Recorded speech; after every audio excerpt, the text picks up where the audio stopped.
C'est aussi simple que ça.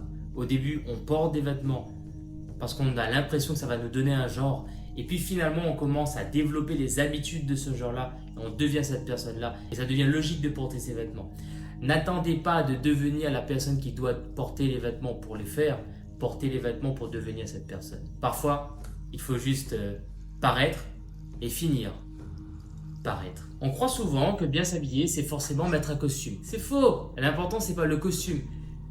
C'est l'uniforme. Un peu comme Steve Jobs, tous les jours, même tenue, col roulé, noir, jean, basket. Pourquoi un mec comme lui, milliardaire ultra respecté, portait toujours la même chose? Parce que c'est un uniforme, c'est une signature. C'est pas la cravate ou le costard qui font l'élégance. C'est le fait d'assumer un style précis, cohérent, qui reflète une intention. Que tu portes un costume 3 pièces ou un t-shirt bien coupé, si c'est réfléchi, c'est puissant. C'est ça le all money style. Et surtout, ça envoie un message clair au monde. Parce que s'habiller pour réussir, c'est envoyer une annonce silencieuse sur qui tu es ou tu vas être.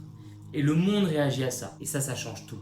Tu veux attirer les bonnes opportunités, commence par avoir une présence qui attire des opportunités. Tu veux être pris au sérieux, ce genre d'homme qui entre dans une pièce et sans dire un mot prend possession de l'espace. Ne laisse plus ton style être un hasard, fais-en une signature. Le all money style finalement c'est pas juste un style de vêtements, c'est une attitude. Les vêtements nous permettent d'obtenir cette attitude-là. Et oui, on peut avoir cette attitude-là, mais on est en décalage par rapport aux vêtements et là ça fait un peu le mec qui fait en plus.